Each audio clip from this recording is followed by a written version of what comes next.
तो आज मैं आपको सुनाने चल रही हूँ रविंद्रनाथ टैगोर द्वारा लिखी गई कहानी अनाथ। गांव के किसी एक अभागिनी के अत्याचारी पति के तिरस्कृत कर्मों की पूरी व्याख्या करने के बाद पड़ोसिन तारामती ने अपनी राय संक्षेप में प्रकट करते हुए कहा, आग लगे ऐसे पति के मुंह में। सुनकर जय गोपाल बाबू की पत्नी शशिकला को बहुत बुरा लगा और ठेस भी पहुंची। उसने जबान से तो कुछ नहीं कहा, पर अंदर ही अंदर सोचने लगी कि जब पति जाति के मुख में सिगरेट सिगार की आग के सिवा और किसी तरह की आग लगाना या कल्पना करना कम से कम नारी जाति के लिए कभी किसी की अवस्था में शोभा नहीं देता। शशिकला को गुमसुम बैठा देखकर कठोर हृदय तारामती का उत्साह दोगुना हो गया। वह बोली, ऐसे खसम से तो जन्म जन्म की रात भली, और चटपट वहां से उठकर चल दी। उसके जाते ही बैठक समाप्त हो गई। शशिकला गंभीर हो गई। वह सोचने लगी, पति की ओर से किसी दोष की वह कल्पना भी नहीं कर सकती जिससे उनके प्रति ऐसा कठोर भाव जागृत हो जाए। विचारते विचारते उसके कोमल हृदय का सारा प्रतिफल अपने प्रवासी पति की ओर उच्छ्वासित होकर दौड़ने लगा। पर जहाँ उसके पति शयन किया करते थे, उस स्थान पर दोनों बाहें फैलाकर वह औंधी पड़ी रही और बारंबार तकिए को छाती से लगाकर चूमने लगी। तकिए में पति के सिर के तेल की सुगंध को वह महसूस करने लगी और फिर द्वार बंद करके बक्स में से पति का एक बहुत पुराना चित्र और स्मृति पत्र निकालकर बैठ गई। उस दिन की निस्तब्ध दोपहरी उसकी इसी प्रकार कमरे में एकांत चिंता, पुरानी स्मृति और व्यथा के आंसुओं में बीत गई। शशिकला और जय गोपाल बाबू का दाम्पत्य जीवन कोई नया हो सो बात नहीं है। बचपन में शादी हुई थी और इस दौरान में कई बाल बच्चे भी हो चुके थे। दोनों ने बहुत दिनों तक साथ रहकर साधारण रूप में दिन काटे। किसी भी ओर से इन दोनों के अपरिमित स्नेह को देखने कभी कोई नहीं आया।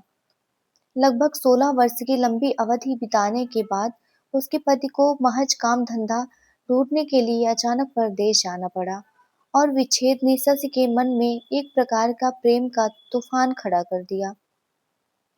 यह बंधन में जितनी खिंचाई होने लगी, कोमल हृदय की फांसी उतनी ही कड़ी होने लगी।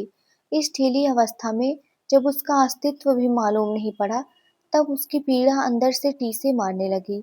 इसी से इतने दिन बाद इतनी आयु में बच्चों की मां बनकर शशिकला आज बसंत की दोपहरिया में निर्जन घर में विरह शैया पर पड़ी नववधू का सा शुभ स्वप्न देखने लगी, जो स्नेह अज्ञात रूप जीवन के आगे से बाहर चला गया है। सहसा आज उसी के भीतर जाकर मन ही मन बहाव से विपरीत तैरकर पीछे की ओर बहुत दूर पहुंचना चाहती है, जहाँ स्वर्णपुरी में कुंज वनों की भरमार है और स्नेह की उन्माद अवस्था। किंतु उस अतीत के स्वर्णिम सुख में पहुंचने का अब क्या उपाय है? फिर स्थान कहाँ है? सोचने लगी, अब की बार जो वह पति के पास जाएगी, तब जीवन की इन शेष घड़ियों को और वसंत की आभा भी निष्फल नहीं होने देंगी। कितने ही दिवस, कितनी ही बार उसने छोटी मोटी बातों पर वाद विवाद करके, इतना ही नहीं, उन बातों पर कलह कर करके पति को परेशान कर डाला है। आज अतृप्त मन ने भी एकांत इच्छा से संकल्प लिया कि भविष्य में कदापि संघर्ष ना करेगी, कभी भी उनकी इच्छा के विरुद्ध नहीं चलेगी, उनकी आज्ञा को पूरी तरह पालेगी, सब काम उनकी तबीयत के अनुसार किया करेगी। स्नेह युक्त विनम्र हृदय से अपने पति का बुरा भला व्यवहार सब चुपचाप सह लिया करेगी। कारण पति सर्वस्व है, पति प्रियतम है और पति ही देवता है। बहुत दिनों तक शशिकला अपने माता पिता की एकमात्र लाडली बेटी रही। उन दिनों जयगोपाल बाबू वास्तव में मामूली नौकरी किया करते थे, फिर भी भविष्य के लिए उसे किसी प्रकार की चिंता ना थी। गांव में जाकर पूर्ण वैभव के साथ रहने के लिए उसके ससुर के पास पर्याप्त मात्रा में चल अचल संपत्ति थी। इसी बीच बिल्कुल ही असमय में शशिकला के वृद्ध पिता काली प्रसन्न के यहाँ पुत्र ने जन्म लिया। सत्य कहने में क्या है, भाई के इस जन्म से शशिकला को बहुत दुख हुआ और जय गोपाल बाबू भी इस नन्हे साले को पाकर विशेष प्रसन्न नहीं हुए। अधिक आयु में बच्चा होने के कारण उस पर माता पिता के लाड प्यार का कोई ठिकाना ना रहा। उस नवजात छोटे दूध पीते निद्रातुर साले ने अपनी अज्ञानता में ना जाने कैसे अपने कोमल हाथों की छोटी मोटी मुट्ठियों में जय गोपाल बाबू की सारी आशाएं पीस कर जब चकनाचूर कर दी, तब वह असम के किसी छोटे बगीचे में नौकरी करने के लिए चल दिए। सबने कहा सुना कि पास में कहीं छोटा मोटा काम धंधा खोज कर यहीं रहो तो अच्छा हो, किंतु चाहे गुस्से के कारण हो या गैरों की नौकरी में शीघ्र ही अमीर बनने की धुन से हो, उसने किसी की बात पर भी ध्यान ना दिया। शशि को बच्चों के साथ उसके मायके में छोड़कर वह असम चला गया। विवाह के उपरांत इस दंपत्ति में यह पहला विच्छेद था। पति के चले जाने से शशि को दूध में भाई पर बड़ा क्रोध आया। जो मन की पीड़ा को स्पष्ट रूप में नहीं कह सकती, उसी को क्रोध अधिक आता है। छोटा सा नवजात शिशु माँ के स्तनों को चूमता और आंख मीचकर निश्चिंतता से सोता, और उसकी बड़ी बहन अपने बच्चों के लिए गर्म दूध, ठंडा भात, स्कूल जाने की देर इत्यादि अनेक कारणों से रात दिन रूठ कर मुंह फुलाए रहती और सारे परिवार को परेशान करती। थोड़े दिन बाद ही बच्चे की माँ का स्वर्गवास हो गया। मरते समय माँ अपनी गोद के बच्चे को लड़की के हाथ सौंप गई। अब तो बहुत ही शीघ्र मातृहीन शिशु ने अपने कठोर हृदय दीदी का हृदय जीत लिया। हाँ हाँ ही करता हुआ वह शिशु जब अपनी दीदी के ऊपर जा पड़ता और अपने बिना दांत के छोटे से मुख में उसका मुंह, नाक, कान सब कुछ ले जाना चाहता, अपनी छोटी सी मुट्ठी में उसका जूड़ा पकड़कर जब खींचता और किसी कीमत पर भी हाथों में आई हुई वस्तु को छोड़ने के लिए तैयार ना होता, दिवाकर के उदय होने से पहले ही उठकर जब वह गिरता पड़ता हुआ अपनी दीदी को कोमल स्पर्श से पुलकित करता, किलकारियां मार मार कर शोर मचाना आरंभ कर देता, और जब वह क्रमशः दीदी दीदी कहकर पुकारता, बारंबार उसका ध्यान बटाने लगा। और जब उसने कामकाज और फुर्सत के समय उस पर उपद्रव करने आरंभ कर दिए, तब शशि से स्थिर नहीं रहा गया। उसने उस छोटे से स्वतंत्र प्रेमी अत्याचारी के आगे पूरे तौर पर आत्मसमर्पण कर लिया। बच्चे की माँ नहीं थी, इसी से शायद उस पर उसकी सुरक्षा का अधिक भार आ पड़ा। शिशु का नाम हुआ नीलमणि।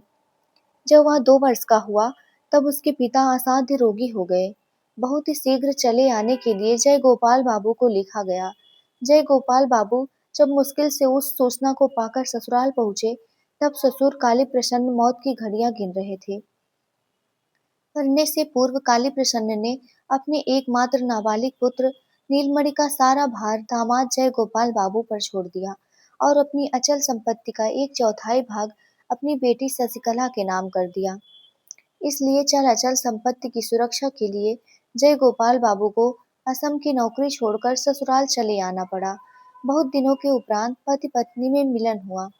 किसी जड़ पदार्थ के टूट जाने पर उनके जोड़ों को मिलाकर किसी प्रकार उसे जोड़ा जा सकता है, किंतु दो मानवीय हृदयों को जहाँ से फट जाते हैं, विरह की लंबी अवधि बीत जाने पर फिर वहाँ ठीक पहले जैसा जोड़ नहीं मिलता। कारण हृदय सजीव पदार्थ है, क्षणों में उसकी परिणत होती है और क्षण में ही परिवर्तन। इस नए मिलन पर शशि के मन में अब की बार नए ही भावों का श्री गणेश हुआ, मानो अपने पति से उसका पुनः विवाह हुआ हो। पहले दाम्पत्य में पुरानी आदतों के कारण जो एक जड़ता सी आ गई थी, विरह के आकर्षण से वह एकदम टूट गई और अपने पति को मानो उसने पहले की अपेक्षा कहीं अधिक पूर्णता के साथ पा लिया। मन ही मन में उसने संकल्प किया कि चाहे जैसे ही दिन बीते, वह पति के प्रति उद्दीप्त स्नेह की उज्ज्वलता को तनिक भी म्लान न होने देंगी। किंतु इस नए मिलन में जय गोपाल बाबू की मन की दशा और ही कुछ हो गई थी। इससे पूर्व जब दोनों अविच्छेद रूप से एक साथ रहा करते थे, जब पत्नी के साथ उसके पूरे स्वार्थ और विभिन्न कार्यों में एकता का संबंध था, जब पत्नी के साथ उसके जीवन का एक नित्य सत्य हो रही थी, और जब वह उसे पृथक करके कुछ करना चाहते थे, तो दैनिकचर्या की राह में चलते चलते अवश्य उनका पांव अकस्मात गहरे गर्त में पड़ जाता। उदाहरणतः कहा जा सकता है कि परदेश जाकर पहले पहल वह भारी मुसीबत का शिकार हो गए। वहां उन्हें ऐसा प्रतीत होने लगा मानो अकस्मात उन्हें किसी ने गहरे जल में धक्का दे दिया है। लेकिन क्रमशः उनके इस विच्छेद में नए कार्य को थेकली लगा दी।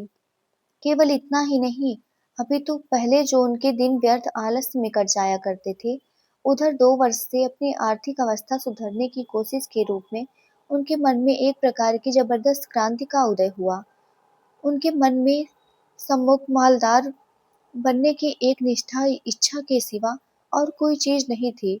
इस नए उन्माद की तीव्रता के आगे पिछला जीवन उनको बिल्कुल ही सारहीन सा दृष्टिगत होने लगा। नारी जाति की प्रकृति में खास परिवर्तन ले आता है। स्नेह और पुरुष जाति की प्रकृति में कोई खास परिवर्तन होता है तो उसकी जड़ में रहती है कोई न कोई दुष्ट प्रवृत्ति। जय गोपाल बाबू 2 वर्ष पश्चात आकर अपनी पत्नी से मिले तो उन्हें हूबहू पहले ही सी पत्नी नहीं मिली। उनकी पत्नी शशि के जीवन में उनके नवजात साले ने एक नई ही परिधि स्थित कर दी है, जो पहले से भी कहीं अधिक विस्तृत और संकीर्णता से कोसों दूर है। शशि के मन में इस भाव से बिल्कुल ही अनभिज्ञ थे और वे और ना इससे उनका मेल ही बैठता था। शशि अपने इस नवजात शिशु के स्नेह में से पति को भाग देने का बहुत यत्न करती, पर उसमें इसे सफलता मिली या नहीं मिली कहना कठिन है। शशि नीलमणि को गोदी में उठाकर हंसती हुई पति के सामने आती और उनकी गोद में देने की चेष्टा करती, किंतु नीलमणि पूरी ताकत के साथ दीदी के गले से चिपट जाता और अपने संबंध की तनिक भी परवाह न करके दीदी के कंधे से मुंह को छिपाने का प्रयत्न करता। शशि की इच्छा थी उसके उस छोटे से भाई को मन बहलाने की जितनी ही प्रकार की विद्या आती है, सबकी सब बहनोई के आगे प्रकट हो जाए। लेकिन ना तो बहनोई ने ही इस विषय में कोई आग्रह दिखाया और ना साले ने ही कोई दिलचस्पी दिखाई। जय गोपाल बाबू की समझ में यह बिल्कुल न आया कि इस दुबले पतले चौड़े माथे वाले मनहूस सूरत काले कलूटे बच्चे में ऐसा कौन सा आकर्षण है जिसके लिए उस पर प्यार की इतनी फिजूल खर्ची की जा रही है। प्यार की सूक्ष्म से सूक्ष्म बातें नारी जाति चट से समझ जाती है। शशि तुरंत ही समझ गई कि जय गोपाल बाबू को नीलमणि के प्रति कोई खास रुचि नहीं है और वह शायद मन से उसे चाहते भी नहीं है। तब से वह अपने भाई को बड़ी सतर्कता से पति की दृष्टि से बचाकर रखने लगी। जहां तक हो सकता जय गोपाल की विराग दृष्टि उस पर नहीं पड़ने पाती और इस प्रकार वह बच्चा उस अकेली का एकमात्र स्नेह का आधार बन गया। उसकी वह इस प्रकार देखभाल करने लगी जैसे वह उसका बड़े यत्न से इकट्ठा किया हुआ गुप्त धन है। सभी जानते हैं कि स्नेह जितना ही गुप्त और जितना ही एकांत होता है उतना ही तेज हुआ करता है।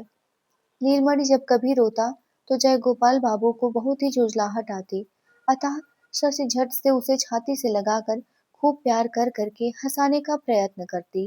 खासकर रात को उसके रोने से यदि पति की नींद उजटने की संभावना होती और पति यदि उस रोते हुए शिशु के प्रति हिंसात्मक भाव से क्रोध या घृणा जाहिर करता या फिर घृणा जाहिर करते हुए तीव्र स्वर में चिल्लाता, तब शशि मानो अपराधिनी सी संकुचित और अस्थिर हो उठती और उसी क्षण उसे गोद में दूर लेकर निकल जाती। प्यार के स्वर में कहती, सो जा मेरा राजा बाबू, सो जा। वह सो जाता। बच्चों बच्चों में बहुधा किसी न किसी बात पर झगड़ा हो ही जाता है। शुरू शुरू में ऐसे अवसरों पर शशि अपने भाई का पक्ष लिया करती थी, कारण उसकी माँ नहीं है। जब न्यायाधीश के साथ साथ न्याय में भी अंतर आने लगा, तब हमेशा ही निर्दोष नीलमणि को कड़ा से कड़ा दंड भुगतना पड़ता।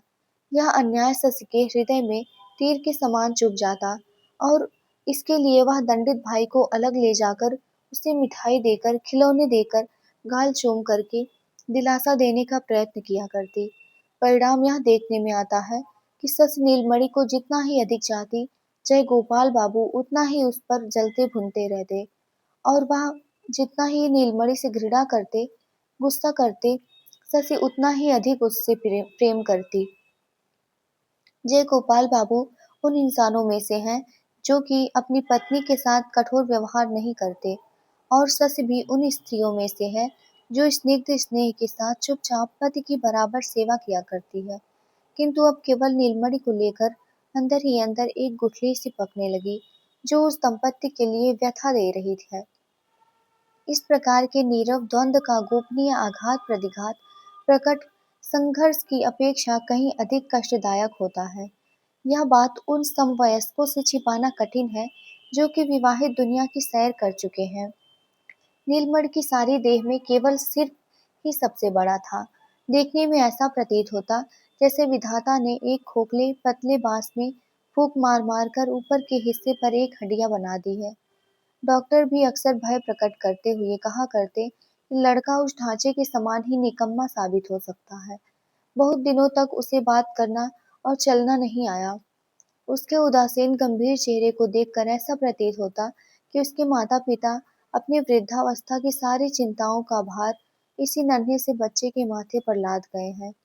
दीदी के यत्न और सेवा से नीलमणि ने अपने भय का समय पार करके छठे वर्ष में पदार्पण किया।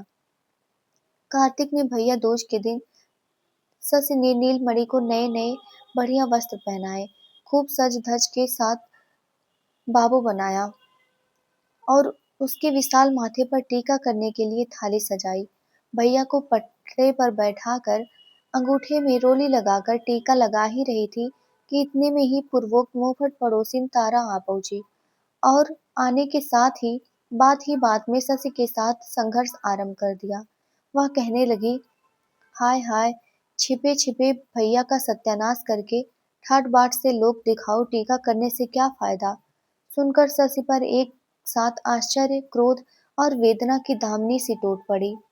अंत में उसे सुनना पड़ा कि वे दोनों औरत मर्द मिलकर सलाह करके नाबालिग नीलमणि की अचल संपत्ति को मालगुजारी वसूली में नीलाम करवाकर पति के फुफेरे भाई के नाम खरीदने की साजिश कर रहे हैं। शशि ने सुनकर कोसना शुरू किया। जो लोग इतनी बड़ी झूठी बदनामी कर रहे हैं, भगवान करे उसकी जीभ जल जाए। और अश्रु बहाती हुई सीधी वह पति के पास पहुंची और उनसे सब बात कह सुनाई। जय गोपाल बाबू ने कहा, आजकल के जमाने में किसी का भरोसा नहीं किया जा सकता। उपेंद्र मेरा सगा फुफेरा भाई है। उस पर सारी अचल संपत्ति का भार डालकर मैं निश्चिंत था। उसने कब मालगुजारी नहीं भरी और कब नीलाम में खरीद लिया, मुझे कुछ भी पता नहीं लगा। शशि ने आश्चर्य से के साथ पूछा, तुम नालिश नहीं करोगे? जय गोपाल बाबू ने कहा, भाई के नाम नालिश कैसे करूं? और फिर नालिश करने से कुछ फल भी नहीं निकलेगा। गांठ से और रुपए पैसे की बर्बादी होगी। पति की बात पर भरोसा करना शशि का कर्तव्य है, किंतु वह किसी भी तरह भरोसा ना कर सकी। तब फिर उसकी अपनी सुख की घर गृहस्थी और स्नेह का दाम्पत्य जीवन सब कुछ सहसा भयानक रूप में उसके समक्ष आ खड़ा हुआ। जिस घर द्वार को वह अपना आश्रय समझ रही थी, अचानक देखा कि उसके लिए वह एक निष्ठुर फांसी बन गया है, जिसने चारों ओर से उन दोनों भाई बहन को घेर रखा है। वह अकेली अबला है, असहाय नीलमणि को कैसे बचाए, उसकी कुछ समझ में नहीं आता। जैसे जैसे वह सोचने लगी, वैसे वैसे भय और घृणा के संकट में पड़े हुए अबोध भाई पर उसका प्यार बढ़ता ही गया। उसका हृदय ममता और आंखें अश्रुओं से भर आई। वह सोचने लगे, यदि उसे उपाय मालूम होता तो वह लाट साहब के घर के दरबार में अपनी अर्जी दिलवाती और वहां से भी कुछ ना होता तो महारानी विक्टोरिया के पास खत भेजकर अपने भाई की जायदाद अवश्य बचा लेती और महारानी साहिबान नीलमणि की वार्षिक 758 रुपए लाभ की जायदाद हासिलपुर कदापि नहीं बिकने देती। इस प्रकार शशि जबकि सीधा महारानी विक्टोरिया के दरबार में न्याय करा के अपने फुफेरे देवर को ठीक करने का उपाय सोच रही थी, तब सहसा नीलमणि को तीव्र ज्वर चढ़ गया और ऐसा दौरा पड़ने लगा कि हाथ पांव तन गए और बारंबार बेहोशी बढ़ने लगी। जय गोपाल ने गांव के एक देसी काले डॉक्टर को बुलवाया। शशि ने अच्छे डॉक्टर के लिए प्रार्थना की तो जय गोपाल बाबू ने उत्तर दिया, क्यों, मोतीलाल क्या बुरा डॉक्टर है? शशि जब उनके पांव पर गिर गई, अपनी सौगंध खिलाकर भयभीत हिरनी की तरह निहारने लगी, तब जय गोपाल बाबू ने कहा, अच्छा, शहर से डॉक्टर बुलवाता हूँ, ठहरो। शशि नीलमणि को छाती से चिपकाए पड़ी रही। नीलमणि भी एक पल के लिए भी उसे आंखों से ओझल नहीं होने देता। भय खाता कि उसे धोखा देकर दीदी उसकी कहीं चली ना जाए और इसलिए वह सदा उससे चिपटा रहता, यहाँ तक कि सो जाने पर भी पल्लू कदापि नहीं छोड़ता। सारा दिन इसी प्रकार बीत गया। संध्या के बाद दिया बत्ती के समय जय गोपाल बाबू ने आकर कहा, शहर का डॉक्टर नहीं मिला, वह दूर कहीं मरीज देखने गया है। और इसके साथ ही यह भी कहा, मुकदमे के कारण मुझे अभी इसी समय बाहर जाना पड़ रहा है। मैंने मोतीलाल से कह दिया है, दोनों वक्त आकर अच्छे प्रकार से देखभाल किया करेंगे। रात को नीलमणि अंट-संट बकने लगा। वो रोते ही शशि और कुछ भी ना सोचकर खुद रोगी भाई को लेकर नाव में बैठ कलकत्ता के लिए चल दी। कलकत्ता जाकर देखा कि डॉक्टर घर पर ही हैं, कहीं बाहर नहीं गए हैं। भले घर की स्त्री समझकर डॉक्टर ने झटपट उसके लिए ठहरने का प्रबंध कर लिया और उसकी मदद के लिए एक अधेड़ विधवा को नियुक्त कर दिया। नीलमणि का इलाज चलने लगा।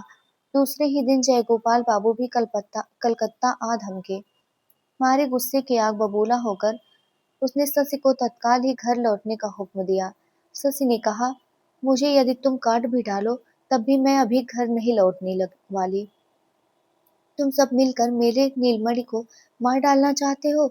उसके बाप नहीं है, माँ नहीं है, मेरे सिवा उसका है ही कौन।